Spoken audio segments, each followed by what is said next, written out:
बिल्लाळी शिवारात 8 फूट लांब व 6.5 किलो वजनाचा अजगर पकडून दिले वन विभागाच्या ताब्यात. सर्पमित्र बालाजी नागरगोजे यांनी अजगर पकडण्याचा घेतला धाडसी निर्णय. सर्पमित्र बालाजी नागरगोजे यांना बिल्लाळी येथून शेतकऱ्यांचा फोन येताच बालाजी नागरगोजे यांनी अजगर पकडण्यासाठी घेतली धाव. जीवाची कसलीही पर्वा न करता अजगर पकडल्याने बालाजी नागरगोजे यांचं सर्वत्र मोठं कौतुक केलं जात आहे. मुखेड तालुक्यातील बिल्लाळी शिवारात दिनांक 17 सप्टेंबर रोजी दुपारी शेतकऱ्यांना शेतीत अजगर आढळून येताच एकच भीतीचे वातावरण निर्माण झाले होते. या संदर्भात येवती येथील माजी उपसरपंच तथा एक कुशल सर्पमित्र बालाजी नागरगोजे यांना बिल्लाळी येथील योगेश पुंडलिकराव कदम यांचा फोन आला व बिल्लाळी येथील राजेश भाऊराव कदम यांच्या पपईच्या शेतात एक भला मोठा अजगर असल्याचं सांगण्यात आलं. ही माहिती मिळताच सर्पमित्र बालाजी नागरगोजे यांनी कसलीच जीवाची पर्वा न करता तात्काळ त्यांनी बिल्लाळी शिवारात धाव घेतली व मोठ्या कौशल्याने 8 फूट लांबीचा व 6.5 किलोचा अजगर पकडला.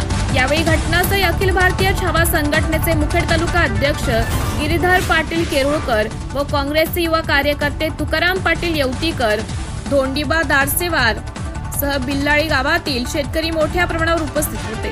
पकडलेला अजगर पाहण्यासाठी काही काळ शेतीवर मोठ्या प्रमाणावर एकच गर्दी झाल्याचं दिसून आले. नंतर पकडलेला अजगर एका सुती पोत्यामध्ये सुरक्षित घालून ते येवती येथील बस स्टँडला आणण्यात आले व तात्काळ मुखेड वन विभागाला फोन करून अजगर पकडल्याची माहिती देण्यात आली व वन विभागाच्या कर्मचाऱ्यांना येवती येथे बोलवण्यात आले.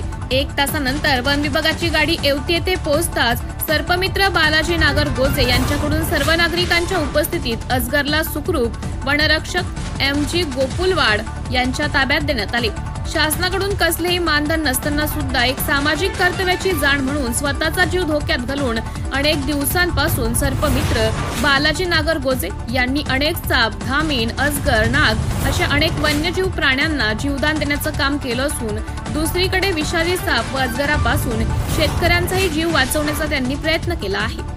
याबद्दल सर्पमित्र बालाजी नागरगोजे यांच्या या धाडसी निर्णयाचं सर्वत्र मोठं कौतुक केलं जात असून सर्पमित्र यांना शासनाने मानधन व जीवन विमा लागू करावे अशी मागणी सुज्ञ नागरिकांकडून करण्यात येत आहे. टीव्ही सह्याद्री न्यूज साठी मुखेडतून विठ्ठल पाटील यांचा खास रिपोर्ट.